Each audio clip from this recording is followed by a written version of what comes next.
Loué soit Jésus-Christ et avant avec Marie. Bonne et sainte journée à vous tous, chers enfants, dans les sacrés cœurs de Jésus et de Marie, et dans le cœur très chaste de Saint Joseph. Ravi de vous retrouver avec notre chronique matinale, Saint et Café. Aujourd'hui, on est mardi 28 janvier. L'Église célèbre en rite traditionnel la fête de Saint-Pierre Nolasque, confesseur, fondateur de la glorieuse, autrefois, famille religieuse des Pères Mercédaires. Il était visité par des apparitions de la Vierge et de l'ange gardien, donc un mystique qui a pourtant eu beaucoup d'influence dans l'histoire chrétienne. Extraordinaire, j'allais dire, du XIIIe siècle, l'époque de Saint François d'Assise, pour que l'on se comprenne, et de Saint Dominique de Guzman. Et aujourd'hui, mardi, je vous rappelle que c'est le retour, ce soir, du mardi biblique, le mardi des jeûnes. À 21h, ne ratez pas l'épisode de ce soir. C'est une recommandation, voilà, le prologue. Troisième partie, à 21h sur la chaîne YouTube de Radio Dominutella.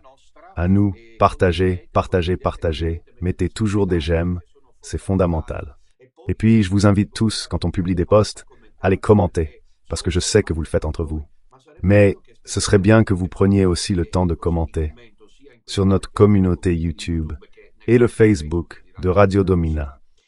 Nous parcourons le prologue de Jean et ce soir, nous approfondirons encore le verset 1. Au commencement était le Verbe, nous l'avons vu, et maintenant ce soir nous verrons que le Verbe était auprès de Dieu. Que signifie cet auprès de Dieu? Nous en parlerons ce soir, ne la manquez pas. Cet épisode, surtout pour ceux d'entre vous qui ont des besoins plus théologiques, dogmatiques, bibliques, partagez, dites-le, je vous attends ce soir à 21h. Hier soir, il y a eu la catéchèse. Sur le rosaire, à l'intérieur de la confrérie du Saint-Rosaire. Merci, on me le dit parce que je ne les regarde plus, les chiffres d'audience qu'il y a eu hier soir. Voilà le titre que nous avons approfondi, Nouvel ordre mondial, c'est-à-dire le nouvel ordre mondial et le nouvel axe mondial. On a mis ça en couverture où il y avait aussi des photos. Si je me souviens bien, je voudrais vous montrer le post de Radio Domina qui annonçait l'émission d'hier soir. D'ailleurs, si vous ne l'avez pas écoutée, l'émission, car elle a suscité beaucoup d'intérêt et d'approfondissement, se trouve dans la playlist de Radio Domina. Vous pouvez vous connecter et aller l'écouter, parce qu'elle est, selon moi, assez intéressante. Je citais le message de la Vierge de Medjugorje du 25 août 1991, message dans lequel la Vierge annonçait 2 ou 3 mois à l'avance ce qui allait nous. Peu de choses se seraient produites dans l'ex-Union soviétique, lorsqu'à 18h45, heure locale, le drapeau rouge à la faucille et au marteau était descendu pour toujours. Et en août, la Madone avait dit « Aidez-moi à combattre contre Satan. Je vous demande une neuvaine de sacrifices et de prières pour réaliser mon plan que j'ai commencé à Fatima. » Vraiment très intéressant, j'ai une vision d'ensemble assez complète. Et pour ça, je souffre beaucoup. Je souffre beaucoup parce que je suis un prophète incompris. Personne. Tu crois que je devrais finir par diriger un réseau social, me limiter à ça? Si c'était le cas, autant que je me retire. Parce que je ne suis pas né pour ça. Je suis ministre de Dieu, pas présentateur télé. Je crois avoir une mission. Plusieurs choses, de nombreuses choses le confirment. La première étant que la persécution me vient du monde entier. Tout le monde m'écoute, personne ne m'aime. Et bien sûr, moi, dans cette situation-là dans laquelle on se trouve, comme je l'ai dit hier soir, je crains que certains d'entre vous ratent les derniers épisodes et ne vivent que dans un risque de fanatisme religieux, ce qui n'est pas bien. Écoutez les épisodes récents, Saints et Café et Catéchèse. J'essaie de m'aider et de vous aider, vous le petit reste, à observer avec les bonnes lunettes, la loupe, ce qui se passe dans le monde.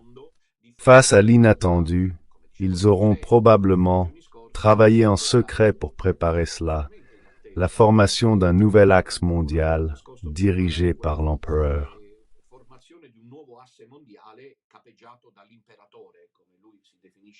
Il ne se définit pas comme tel, mais on voit qu'il se prend pour le roi soleil Donald Trump. L'impérialisme américain n'a jamais cessé. N'a jamais cessé. Trump n'a rien inventé. L'Amérique se croit maîtresse du monde. Les Américains se croient maîtres du monde. Trump n'est pas un champignon apparu au milieu de la mer ou dans le désert. Les champignons ont des besoins précis. La culture américaine. Maintenant, ça c'est intéressant, que cet impérialisme puisse être utile. Comme l'empereur et comme le roi Cyrus, comme le roi Nabuchodonosor, qui n'étaient pas des saints. Mais Dieu a utilisé cette chose-là. C'est ce que je tentais de dire. En effet, grâce à Dieu, personne ne m'attaque pour me traiter de pro-américain ou pro-russe en faveur de Poutine ou de Trump. J'examine la situation mondiale et naturellement, ici, la question est que je crois avoir un rôle, non pas à l'échelle planétaire, je ne suis pas fou, et naturellement, chacun reste confiné dans sa propre pauvreté et misère, mais à l'échelle ecclésiale, oui, on verra comment ça se passera. Je ne crois pas que Dieu, à nous, petit reste, j'assume la responsabilité de ce que je voulais vous dire. Je ne crois pas que nous, du petit reste, faremo la fine, en questa situazione où le vent tourne, la fin définitive de la censure. Et c'est ce qui se passe dans le monde. Je n'ai pas eu le temps de l'écrire, mais je ferai un post là-dessus dans la journée. C'est semblable à ce qui s'est passé à Lépante, quand les catholiques ont dû combattre les musulmans, qui avaient une flotte 3 fois plus importante. Même si plus faible, cependant, la flotte, plus faible, était plus nombreuse. Celui-là, ensuite, il y avait Jean d'Aragon. Il me semble que c'était lui qui commandait les troupes chrétiennes, le Don Juan de l'époque. Et à un moment donné, l'événement qui a changé le monde à jamais. Parce que si les musulmans avaient gagné, on ne serait plus là aujourd'hui. La croix du Christ à Rome. Et l'événement qui a changé le cours de l'histoire à jamais, c'est que le vent qui était favorable aux musulmans, soudainement et de manière inattendue, a tourné.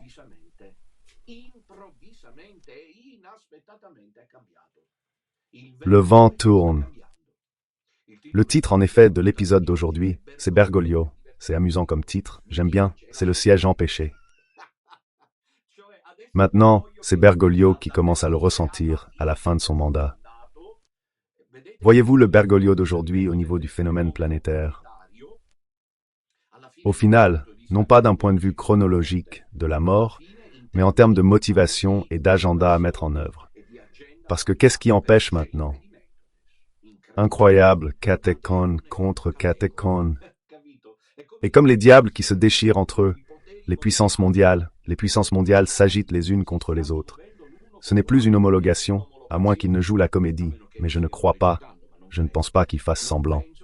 Donc on va en parler maintenant. Le vent tourne, nous prions, c'est le titre, vous voyez, Bergoglio, et le siège empêché. Le vent tourne, nous prions parce qu'à la fin le vent tourna. Le vent tourna en faveur des troupes chrétiennes, et le christianisme triompha de l'islam sur ces terres. Là. Voilà, dans un instant on y retourne. Donc je vous attends en attendant ce soir pour la catéchèse sur le prologue, comme je vous le disais. Vous trouverez disponible celle d'hier soir, que justement je vous invite à écouter quand vous entendez ce genre d'arguments qui abordent la situation actuelle. Je vous invite à le faire, et puis je voulais vous dire que nous devons intensifier la prière du rosaire, et donc nous sommes dans l'année du rosaire. Tiens donc, 2025, ce 25, ça me revient toujours assez propice. Cet après-midi à 17h, je guiderai le Saint-Rosaire en direct sur Radio Domina. Je vous attends, ne manquez pas ça. Le titre d'hier soir, comme je le disais, était « Nouvel ordre mondial, nouvel axe mondial, la sagesse de Rome » et j'avais... Voilà la couverture YouTube. Je vous rappelle les prochains rendez-vous qui approchent. Vendredi, dans 4 jours, nous serons à Savigliano, à la maison Bethany, pour la fête de Saint Jean Bosco à 16h. Et dimanche 2 février, dimanche prochain, fête de la Chandeleur. Fête de la présentation de Jésus au temple. Nous sommes à la maison à Bethany, à Milan. Nous sommes à Milan, il est 15h. Mais il n'apparaît toujours pas. Je ne sais pas pourquoi. Le lieu, par contre, il est important de l'indiquer. Il n'y est pas, c'est pas écrit, je ne le vois pas. Peut-être que vous, oui, mais moi je ne le vois pas. C'est écrit? Pardon, je le voyais pas et je le vois toujours pas. Vous le voyez, tant mieux. H. Congrès à Assago, c'est écrit Piccolino à Assago, là où on se réunit toujours, à 15 heures. Nous serons 4 prêtres de la confrérie, plus de la moitié, ce qui n'est pas beaucoup. Il y a frère Celestino, il y a moi, il y a le père Johannes et il y a don Ramon. Les pères Enrico et Pavel, pour des raisons pastorales, ne peuvent être présents. Vers 14 heures commenceront les confessions, et ensuite je vous donnerai le programme plus en détail. Dans les prochains jours, on organise des bus. Il y a encore beaucoup de places disponibles. J'invite, comme je le disais déjà hier, les référents à ne pas se décourager, parce que c'est normal qu'il y ait cette sorte de période de creux qui va de janvier, généralement après les fêtes, jusqu'au début du carême. Et donc de toute façon, ça ne rentre pas. Ce n'est pas un rassemblement. Et il y a des bus qui viennent, de la Vénétie, du Friuli-Vénétie julienne, du Trentin au Tadige, d'Émilie-Romagne, au départ de Cézanne Nord et des Abruzes et des Marches. Ensuite, je vous rappelle le rendez-vous le 11 février, mais il reste encore un peu de temps pour la fête de Notre-Dame, de Lourdes, à Vérone. Vérone. Maintenant, enfin, nous allons passer au sujet d'aujourd'hui. Le sujet d'aujourd'hui est assez intéressant, comme je vous le disais. C'est un peu dans la lignée de ce que je disais hier soir. Et donc, vous pourrez probablement mieux saisir les passages que vous avez entendus lors de la catéchèse d'hier soir. Le titre est, comme je vous l'ai dit, Bergoglio et la fonction empêchée. Le vent tourne, nous prions. Siège empêché est un mot évocateur de notre martyr, le mien et celui des confrères de la fraternité. C'est-à-dire que nous sommes partis, nous avons entamé cette mission que Dieu nous a confiée, entre la vie et la Madone, à partir du moment où Benoît, comme on le disait hier soir, il a été contraint à la démission, mais avec une stratégie extraordinairement efficace, celle de conserver le munus pour lui-même, ne remettant que le trône, conservant donc le munus et se plaçant en position empêchée. Pourquoi bloqué? Parce que l'idéologie du nouvel ordre mondial, du potentat mondialiste global, s'était mise contre lui. Parce qu'elle s'est mise contre lui. Parce que Rome est l'agence morale la plus importante de la planète, on l'a déjà dit. Il n'y a pas d'autorité morale au niveau mondial. Il n'y a pas d'imam islamique. Il n'y a pas de chef bouddhiste. Dalai Lama. Et ainsi de suite, qui a l'importance, surtout en Occident, naturellement, mais c'est de l'Occident que viennent les dynamismes culturels et sociaux, comme le quai, l'évêque de Rome comme le pape, et donc un pape comme Joseph Ratzinger, gardien de la foi, celui qui protège à double titre, mais qui garde l'Église catholique des agressions de la dictature du relativisme. Casser les pieds. On ne voyait rien quand on a commenté certaines déclarations, par exemple, d'un des porte-paroles de la Maison-Blanche sous l'administration Clinton-Obama, où il disait « Le regretté Monseigneur l'a dit aussi ». Feu Monseigneur Negri, qui disait que Benoît était ouvertement entravé par l'administration Clinton-Obama. Quoi qu'il en soit, la preuve ultime, c'est quand ils ont bloqué les comptes bancaires du Vatican avec le système SWIFT. C'est très grave, comme les États terroristes. Et ça alors que Benoît, le 11 février 2013, annonçait sa démission. Immédiatement, compris?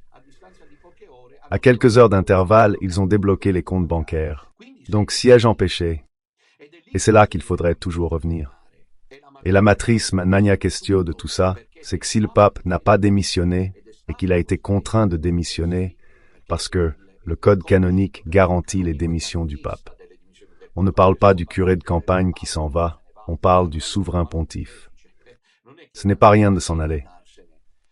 Il part sous contrainte. Et il y a la mafia de Saint-Gall. Ce sont tous les documents que Don Minutella, le premier, je m'en vanterai jusqu'à ma mort. Même après ma mort, d'avoir été le premier à crier la vérité sur les toits. D'ailleurs, pas chez moi, sur les toits. Voilà pourquoi la machine du pouvoir bergolien m'a immédiatement identifié. J'en suis la preuve vivante. Un véritable danger quand j'ai crié la vérité dans la paroisse qui m'avait été confiée et qui m'a été arrachée. Adieu, fausse église, prostituée indigne, multinationale de la honte. À qui t'es-tu vendu? Aux puissants de ce monde. Adieu, nous irons dans les caves. C'était une annonce prophétique. Je ne sais pas comment c'est possible. Cette délégitimation continue me concernant. Jésus disait, croyez aux œuvres. Si vous ne voulez pas croire en moi, croyez au moins aux œuvres.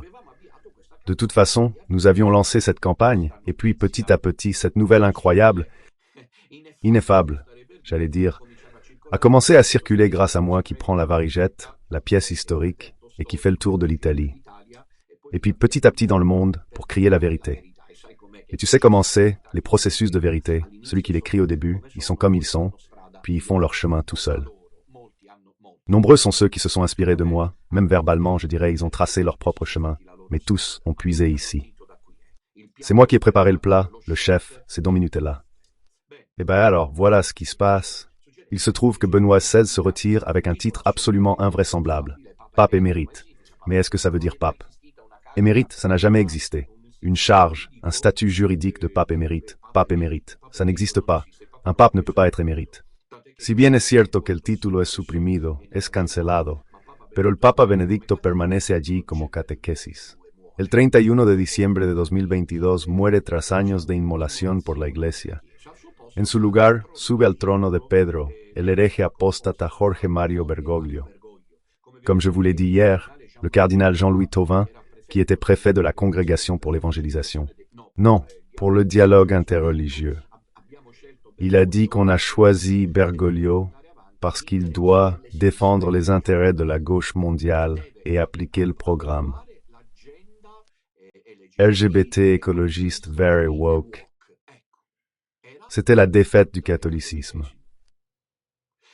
Nous, là-dedans, en tant que théologiens, on y a toujours mis une lecture théologique et spirituelle. Quelle est la lecture théologique et spirituelle? Qu'il est vraisemblablement ce faux prophète, Bergoglio, qui n'est pas seulement, et c'est là le point crucial, n'est pas seulement un représentant de cette gauche mondiale qui veut appliquer le nouvel ordre mondial. Et l'agenda 2030 est l'émissaire de Satan. Ok? Ce n'est pas l'Église catholique. Je veux dire quelque chose d'important, car c'est décisif. J'ai des idées claires et priez pour moi. Ce que je voudrais dire, c'est... Jusqu'ici, comme le dénonçait, semble-t-il, jusqu'à présent, Monseigneur Carlo Maria Vigano. Je vous rappelle que ces derniers jours, il est décédé, mais nous n'avons pas ressenti le besoin d'en faire état. Nous le disons maintenant car vous ignoriez son décès. Monseigneur Richard Williamson, encore assez jeune, 75 ans, qui a reconsacré Monseigneur Vigano. Dommage. C'est là, à mon avis, qu'il est tombé dans le panneau. Monseigneur Vigano, mais ce n'est pas qu'à mon avis, c'est un fait. Parce que s'il s'était arrêté à dire que Bergoglio n'est pas le pape, que cette Église, qu'elle ne suit plus l'Évangile, et s'il n'avait pas ajouté à cela Benoît XVI et même Jean-Paul II, nous serions certainement en train de le courtiser. Quoi qu'il en soit, Monseigneur Vigano a le mérite d'avoir parlé de Deep Church, c'est-à-dire que signifie deep. Deep signifie caché, profond, Église profonde, qui était alliée, est alliée. Encore on peut dire est, mais espérons pouvoir dire bientôt. Était est allié au Deep State, c'est-à-dire de l'état profond, aussi un contrôle global des orientations socio-culturelles et politico-idéologiques menées par une élite secrète, invisible, qui tire réellement les ficelles. Prêt? Sous-sol, on y est? Bien. Que va-t-il arriver? Que ce système n'est pas le système officiel. Mais soudainement, la victoire de Trump en Amérique déclenche une réaction à ce stade courageuse, on pourrait dire fière, de représentants d'une pensée complètement différente, qui sont, en l'espèce, en ce moment, de l'Orient, l'inoxydable Vladimir Poutine, soutenu par un Kirill que nous envions, patriarche de Moscou envié. Si seulement nous avions à Rome un pape qui parle comme Kirill, si seulement nous avions à Rome quelqu'un qui parle comme Milei a parlé hier. J'avais demandé aux amis du petit groupe de survivants argentins de me dire ce qu'ils pensaient de Milei, qui est le président. Et j'ai reçu une réponse. En attendant, on me le confirme. Ce message confirme que le discours a été donné à Davos, en Suisse. Et de la minute 11 à la minute 19. De façon inattendue pour tout le monde, Milei s'attaque violemment au programme woke. Immédiate, comme celle de Bergoglio. Mais attention où je veux en venir.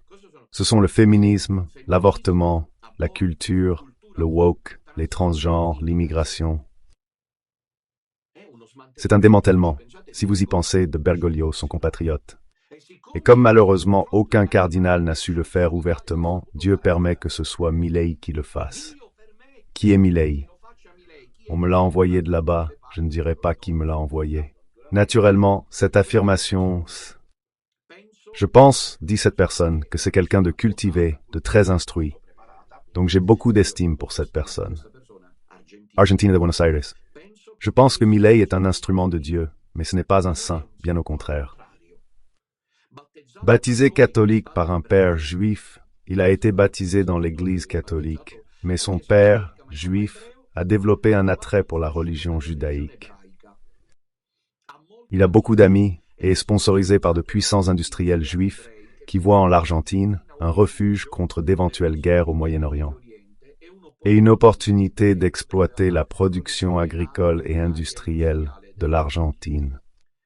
Mais, ajoute cette personne, la surprise pour nous tous en Argentine, c'est qu'il s'est révélé antiféministe. Anti-wokisme. Vous comprenez ce que ça signifie? Regardez, on est en train de vivre l'histoire. Ici, c'est pas que la chute des tours, c'est bien plus. Ici, peut-être que l'idole d'or, au pied d'argile, est sur le point de s'effondrer. On ne peut pas savoir. En tout cas, il ne s'effondre pas pour les plus défaitistes, que j'espère ne pas avoir autour de moi, parce que j'ai besoin d'être au contraire, comme on dit, un illuminé. Parce que ce n'est pas rien. Ce que nous subissons, c'est un sacré choc. Parce que c'est pas le cardinal qui le dit à Bergoglio. C'est un président pro-israélien qui est contre l'avortement, anti-agenda LGBT et transgenre. Et voilà, les voix du Seigneur sont impénétrables. Prononcées par une fidèle du petit reste côté en Argentine, naturellement, ça me convainc que somme toute, mon discours n'est pas politique, mais justement, j'espère, théologique, de théologie, une théologie de l'histoire. Mais je voulais en venir au fait. Le passage est ici, mes chers enfants, le passage est ici. Donc, à l'échelle mondiale, il semblerait qu'il y ait un nouvel axe. Probablement préparé de longue date. Nous ne sommes pas du tout naïfs. Les financements, de quelque part, ont dû arriver. Qu'est-ce qui a bien pu se passer? Ce que dit l'Apocalypse, la synagogue de Satan, le parterre de l'Antéchrist, finit par entrer en collision avec lui-même. Un court-circuit se produit à la lecture.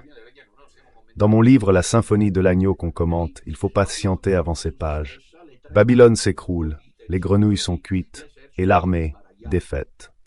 Quelque part, quelque chose est en train de se passer. Trump aux États-Unis d'Amérique, Poutine en Russie, Milei en Argentine. Et apparemment, mais je ne suis pas un expert, mais il semblerait que Meloni aussi. J'espère que ces discours ne lassent personne. Ne croyez pas que Don Minutella délaisse le spirituel pour la politique. Qui pense ainsi ne le connaît pas.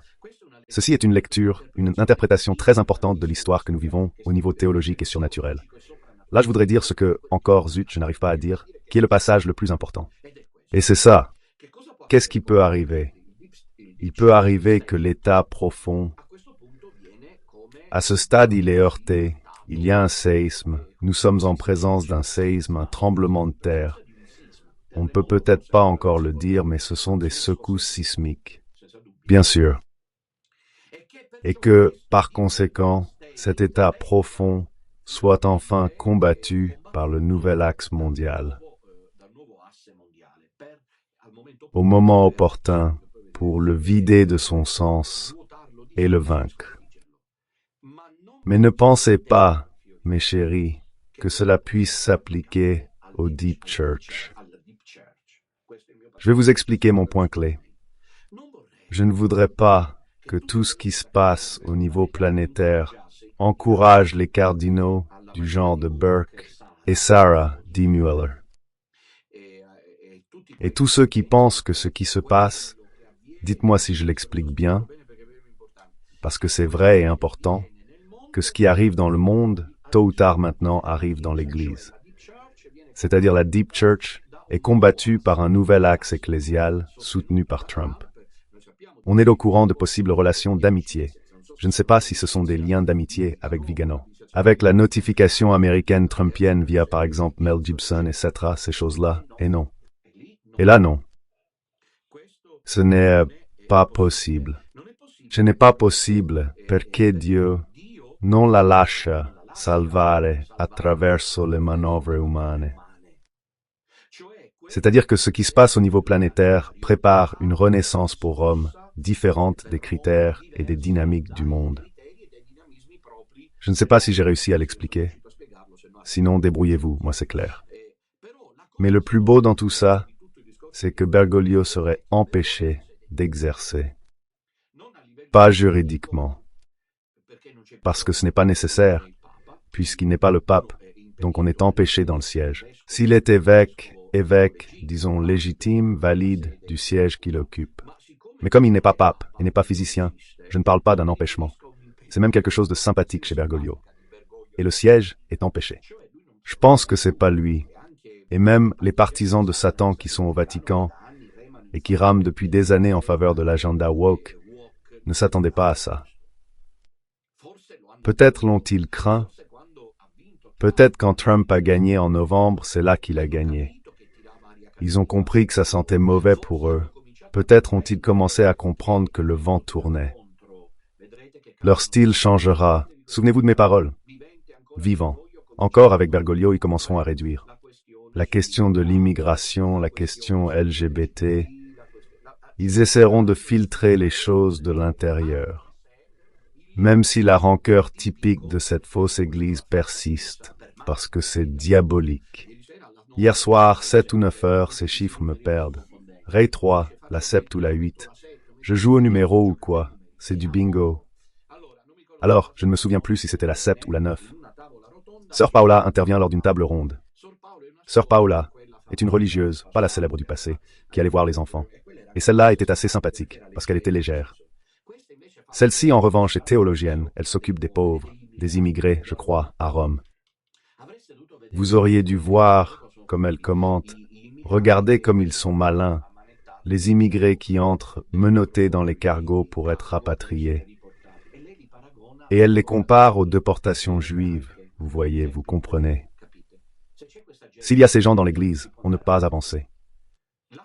L'acte de Trump et de l'administration américaine est un acte politique. C'est un acte annoncé et les gens ont voté pour que ça arrive pour des raisons de sécurité intérieure. Qu'on le fasse. Nous, les Italiens. C'est pas un acte inhumain et je le prouve en disant que Benoît XVI et Jean-Paul II ont annoncé que l'immigration est un droit, qui est précédé du droit de rester dans son pays. Et c'est pour vous dire qu'il y a une résistance. Mais le siège de Bergoglio commence à être empêché. Vous pensez qu'il puisse de nouveau parler librement, comme il l'a fait jusqu'à présent avec Trump et Poutine? Je crois pas. Il doit faire attention maintenant, et pour lui, pour le sujet dont nous parlons. Ce n'est pas simple pour moi. C'est pas facile pour lui de digérer cette situation qui s'est produite. Surtout complète. Javier Milei, qui est le président de l'Argentine, est l'un des nouveaux porte-parole du nouveau AS. Bon, procédons par étapes, après ce que je viens de vous dire. En attendant, Trump est allé à Davos. Lui aussi a pris la parole et a dicté les conditions de l'administration américaine, disant qu'il n'y en aura pas. Parce qu'après, tout le problème, comme on dit en sicilien, c'est tutta zuffa e pacuoggia. Tout se résume à la question de l'argent. L'argent. L'argent. Combien d'argent? Qui chantait ça? Mina, c'était elle? L'argent, l'argent. Combien d'argent? Parce que Trump a dit que l'Amérique ne financerait plus la recherche relative à la protection de l'environnement. Il sort des programmes, ceux qui avaient été annoncés et mis en œuvre. C'est une défaite totale pour l'Union européenne, qui est par quintessence écologiste, qui est vert, parce que l'environnementalisme et l'écologie ne sont rien d'autre que des variantes. Faites bien attention à l'écologie woke, qui veut remplacer les valeurs astrologiques traditionnelles par de nouvelles valeurs pour tout changer, sans que personne ne s'en aperçoive. Et alors Trump dit, ça suffit. Nous ne donnerons plus de financement pour l'écologie et pour l'environnement. Vous rappelez-vous la Laudato Si de Bergoglio? Je ne sais pas si vous me comprenez, si vous comprenez de quoi on parle. Vous rappelez-vous du magistère du désormais déchu Bergoglio? Loué sois-tu. Et puis il y en a une autre qui est sortie du genre écologiste. Je ne me souviens plus du nom. En tout cas, la Laudato Si, vous vous en souvenez. Bergoglio ne ressemblait plus au pape de Rome. Vu qu'en plus, il n'a jamais été, mais il est devenu le porte-parole de la vision woke de remplacer l'éthos par l'écos. Donc le soi-disant pape François se préoccupait du réchauffement climatique, qui n'existe pas, apparemment n'existe pas, c'est juste un phénomène de création. La même se préoccupait de ne pas tuer les cafards. Que sais-je, moi, de ces choses-là? Le pape vert, le pape écologiste, le pape défenseur de l'environnement, qui reçoit le prix Charlemagne des mains des oligarques européistes qui le lui apportent à Rome. Mais aucun pape avant Bergoglio n'avait été autant primé, idolâtré comme le soi-disant pape François, qui épousait les idées de Lucia Woke. Plus là, la soi-disant honte de la louange, il se l'est carrément arraché du visage. Voilà l'encyclique et la sienne. Mais vous comprenez ce que nous sommes en train de vivre? Non, parce que, comme quelqu'un me l'a écrit, je veux vous le lire pour le citer, mais je ne dirai pas qui, naturellement, les noms. Comme quelqu'un me l'a écrit. Le problème, c'est que certains du petit reste risquent d'être découverts. Un fanatisme dont j'essaye par tous les moyens de les éloigner. Quelqu'un m'a écrit « Merci, vous avez donné voix à des évaluations sur la réalisation de l'apocalypse par des causes secondes, reconnues avec difficulté par peu d'hommes, qui, comme d'habitude, attendent plutôt le messie hollywoodien avec des trompettes, des milliards de puissants cavaliers, et généralement seulement quand les choses sont faites en dessous. Je souscris parfaitement à cette lecture. Celui qui attend l'apocalypse au-dessus de nos têtes n'a rien compris à la signification, au saut théologique de l'apocalypse, qui n'arrive pas au-dessus de nos têtes. On ne doit pas regarder le ciel, on doit regarder l'histoire, la Maison Blanche. On doit regarder l'Argentine de Milei, d'origine juive, qui vient pourtant en Europe pour dire non au féminisme, non au wokisme, non au LGBT, non à l'avortement et non à l'écologie. Donc on peut parler maintenant d'une chair empêchée pour Bergoglio, parce qu'il n'est plus libre de parler comme dans Laudato Si. Oui, et de fiducia suppli. Et c'est la honte de Rome. Roma vergognati Roma. Honte à Rome, honte à toi. Tu as su écrire Laudato. Sois et confiance en suppliant avec l'écologisme environnemental le plus avancé, tendance woke. Et tu as su produire l'infâme document Fiducia Supplicans. Je tutéla les revendications extrémistes du monde LGBT gay. Donc, Trump arrive, comme Poutine est déjà là. Qui vous arrache? Rome, l'empereur impérialiste américain, te jette au visage confiance suppliante. Je dois vous dire un truc, j'ai l'expérience. Attendez-vous à ce que Trump aille à Saint-Pierre, à Rome, rencontrer Bergoglio. Mais vous devez savoir que ces choses ne nous intéressent pas, parce que ce sont des questions relatives à des dynamiques diplomatiques, de chancellerie, de rapports entre les États, qui, moi, ces choses-là, vraiment m'intéressent vraiment. Je ne sais pas si Trump ira, je suppose que oui. Tôt ou tard, il ira. Vous verrez qu'ils œuvreront pour une poignée de main entre Trump et Bergoglio. Là-dessus, il n'y a aucun doute. Beaucoup de photos, etc. Mais regardez, au-delà de ça, vous comprenez, c'est le fond qui compte, pas la forme. Bergoglio est encerclé. Je sais vraiment pas comment la remercier. Bergoglio, Rome est encerclé. Maintenant, je sais que pendant que je parle, depuis un moment déjà, qui sait comment s'activent les faucons du Vatican, qui en savent une plus que le diable pour s'attirer les bonnes grâces de l'administration américaine, pour voir comment tirer profit de la situation, tout en conservant leur identité. Ce nouvel axe mondial, peut-être qu'ils essaieront de convaincre Milei. Tu comprends?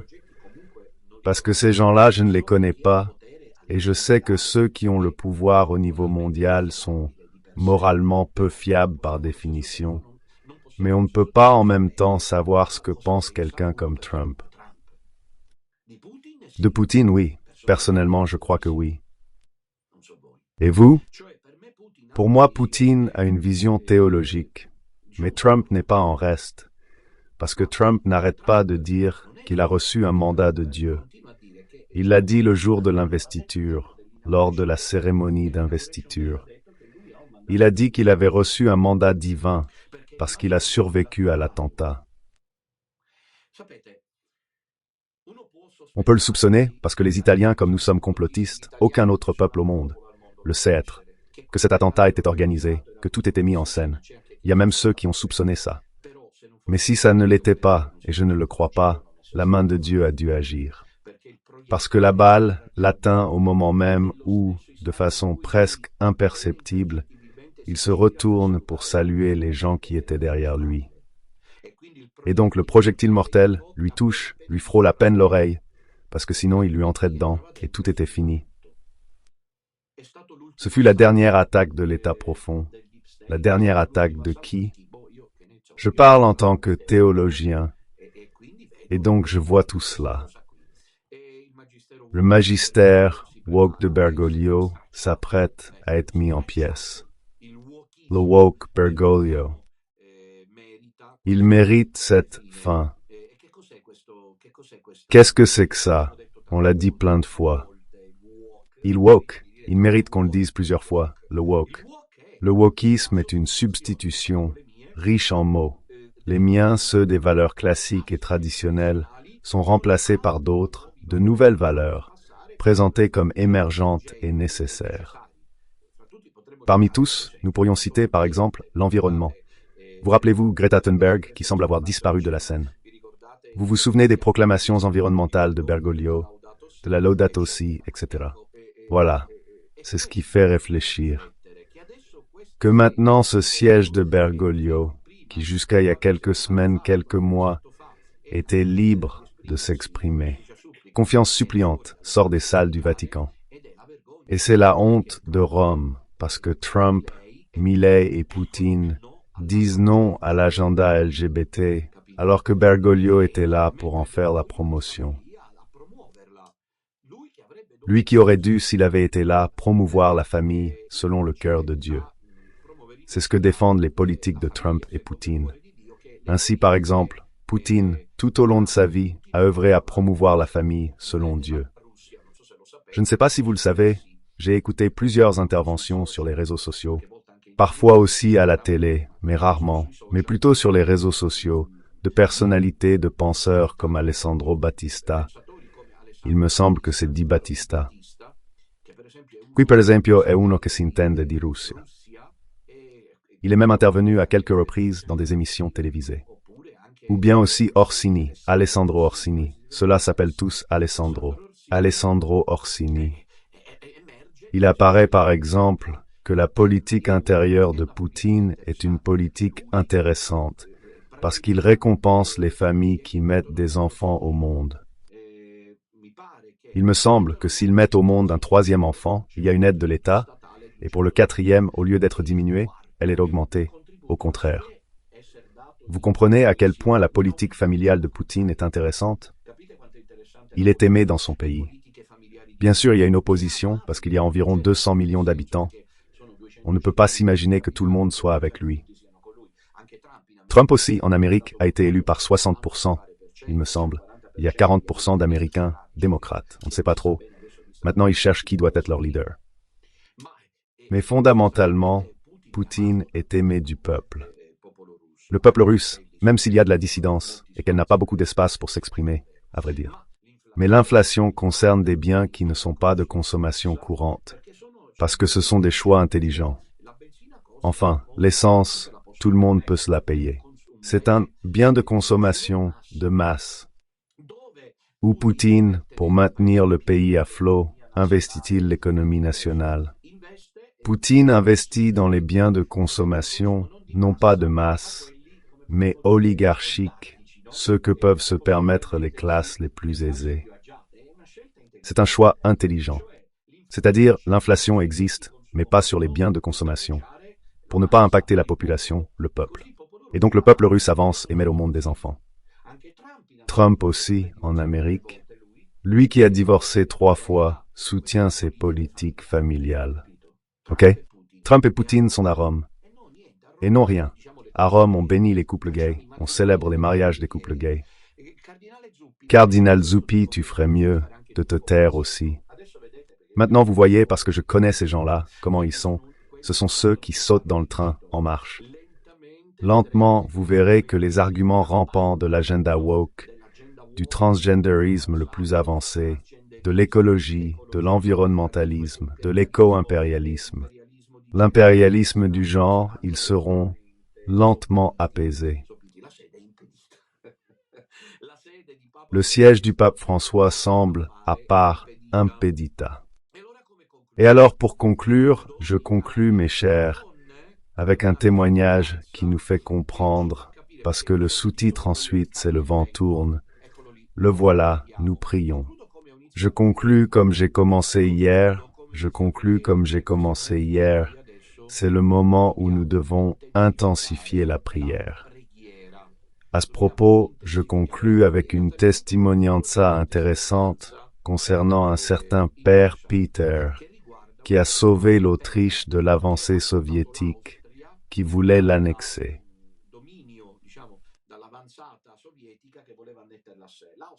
L'Autriche est restée libre, incroyablement. Pourquoi est-ce arrivé? Prêtre franciscain, où sont les franciscains aujourd'hui? Dieu seul le sait. Que font les franciscains? Le monde franciscain, le charisme franciscain, réussit toujours à impliquer. Ce n'est pas par hasard que Bergoglio s'est appelé François. Dès le début, il s'est présenté comme ami des pauvres. Ce n'est pas un hasard si les franciscains sont l'une des phalanges les plus avancées de l'idéologie woke de la fausse Église. Mais revenons à nous. Quiconque visite la Franziskanerkirche de Vienne, l'église Saint-François des franciscains, remarque immédiatement la présence d'une statue de Notre-Dame de Fatima, située dans un autel latéral. À ses pieds, une plaque commémorative proclame, symbole de Notre-Dame de Fatima, la liberté de notre patrie. De quelle liberté parle-t-on? On était en 1945, juste après la Seconde Guerre mondiale, et l'Autriche, comme l'Allemagne, elle avait été divisée en 4 zones, respectivement sous le contrôle des nations victorieuses de la guerre. États-Unis, France, Angleterre et Union soviétique.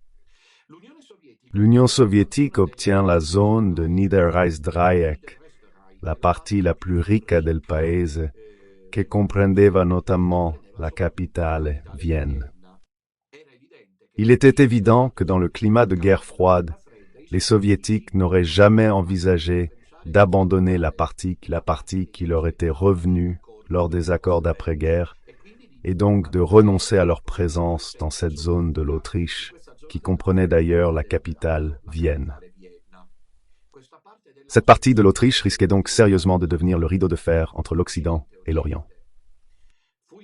C'est dans cette situation dramatique que la Providence suscita un prêtre franciscain. Le 2 février 1946, jour de la présentation de Jésus au Temple, alors qui sait ce qui peut arriver.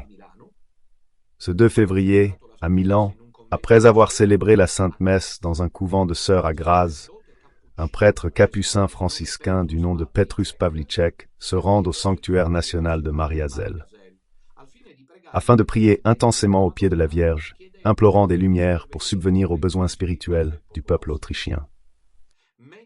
Pendant qu'il prie, absorbé comme en extase, il entend une locution intérieure. Et que voulez-vous? Ne serait-ce pas grâce à ces locutions que de grandes initiatives ont vu le jour? Pensez à Mère Teresa, au Père Peter et pensez à Don Minutella, leurs actions ne pourraient-elles pas être motivées par ces locutions? Je n'en parle jamais comme vous le savez, mais n'est-ce pas là finalement le nœud du problème? Parce que moi aussi j'ai commencé ma mission à cause des locutions, sinon je ne me serais jamais exposé. Il entend une voix intérieure qui lui dit « Faites tout ce que je vous dirai et vous aurez la paix ». C'était la Vierge Marie qui lui parlait au cœur. Puis si Père Serafino avait été là, Tognetti aurait dit qu'il était possédé. La Madone lui parlait « Faites tout ce que je vous dirai et vous aurez la paix ». Plus tard, il comprendra que c'étaient les mots de Notre-Dame de Fatima au berger. Priez le rosaire, consacrez la Russie pour la paix. Et donc, en février 1947, soit un an plus tard, il fonde un mouvement de prière avec des personnes qui s'engageaient à réciter le rosaire à différents horaires pour que la Vierge Marie soit honorée. Compris le rosaire? Tu comprends, Roma? La puissance qu'il a 24 heures sur 24 sur tout le territoire national. Sans aucun soutien financier, vu que la guerre avait laissé l'ordre franciscain dans la misère. Le père Pavlicek commença à parcourir le pays, les plus grandes villes d'Autriche. Linz, Graz, Vienna, Villach, Feldkirch, Innsbruck, Klagenfurt, etc.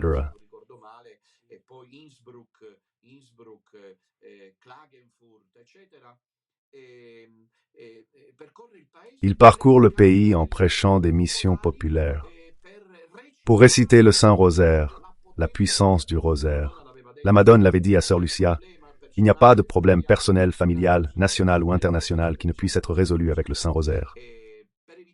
Pour éviter de provoquer la répression des Soviétiques, les participants à cette croisade du père Pavlicek priaient pour deux intentions, la conversion des pécheurs et la paix dans le monde.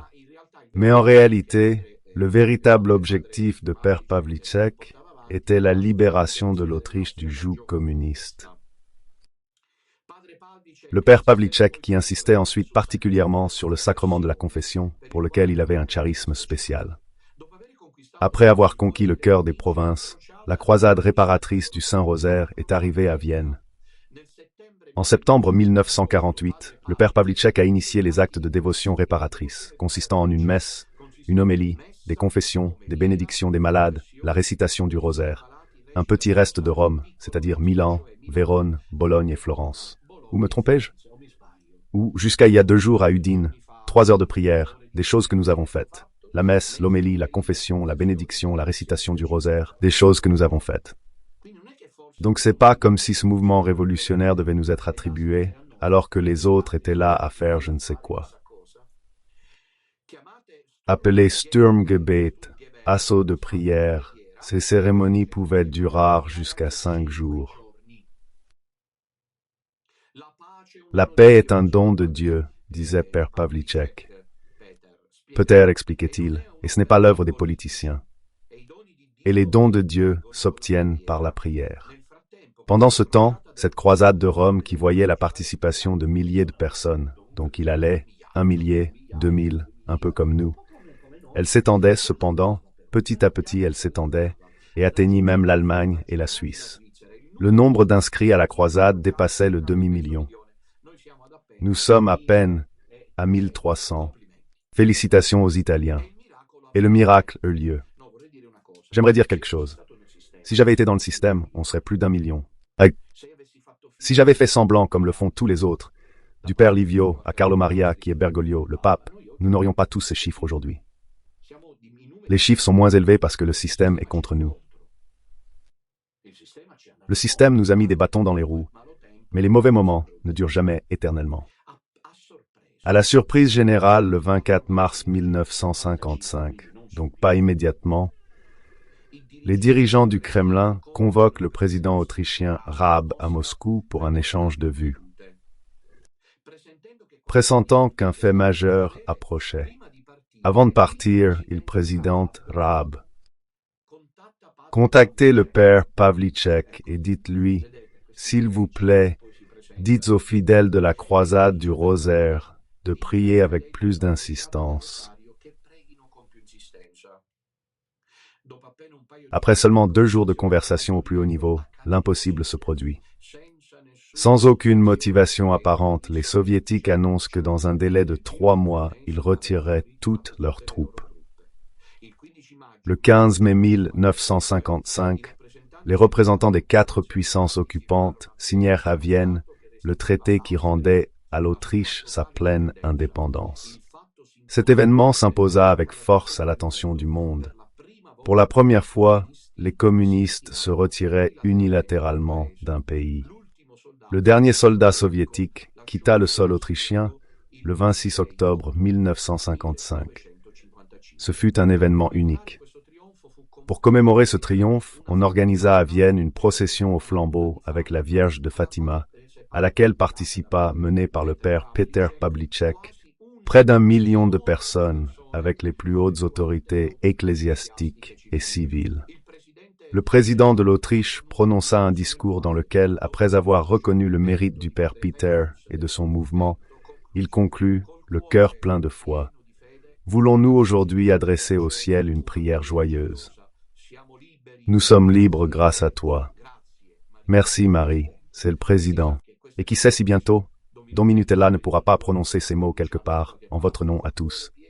Le cœur plein de foi, nous voulons aujourd'hui adresser au ciel une prière joyeuse. Nous sommes libres, Marie. Nous sommes libres de Bergoglio et de la fausse Église. Nous sommes libres de cette imposture sans précédent. Nous sommes libres grâce à toi, Marie. Mais nous devons encore avancer avec le rosaire à la main et aller de l'avant. Bien. Je vous rappelle que ce soir, l'épisode à ne pas manquer, le 3e épisode sur le prologue de Jean dans le cycle de catéchèse intitulé « Le mardi ». Jean, de mon livre « L'aigle et le soleil », qui est toujours disponible. Vous pouvez le réserver, mais on l'emmène partout pour vous le proposer. Ce soir, une émission dense sur la théologie. Ne la ratez pas. Appelez maintenant pour ça ou autre chose. N'oubliez pas de soutenir ce projet qui en a besoin. Il met toujours son RIB et son PayPal en description. Et surtout, je dirais un compte courant postal, plus facile d'accès pour les personnes âgées qui n'arrivent pas à suivre le dynamisme des banques. Quand on va au guichet bancaire, je vous rappelle encore que vendredi prochain, nous sommes à Savigliano à 16h, où se trouve le centre Casa Betania. Comme vous le savez, c'est un centre important. Petit, je ne sais pas combien de fidèles viendront. On verra comment gérer. Parce que paradoxalement, notre problème est inverse. Nous avons un petit centre, c'est une maison Casa Betania.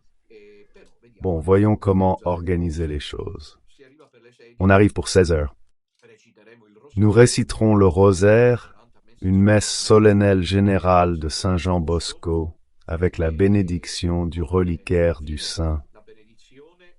J'ai avec moi un fragment de peau.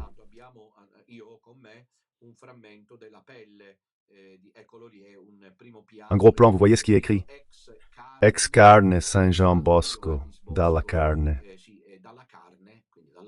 Donc de la peau, c'est un morceau de peau. C'est une petite relique, naturellement, mais précieuse parce que c'est la peau de Saint Jean Bosco. Nous bénirons.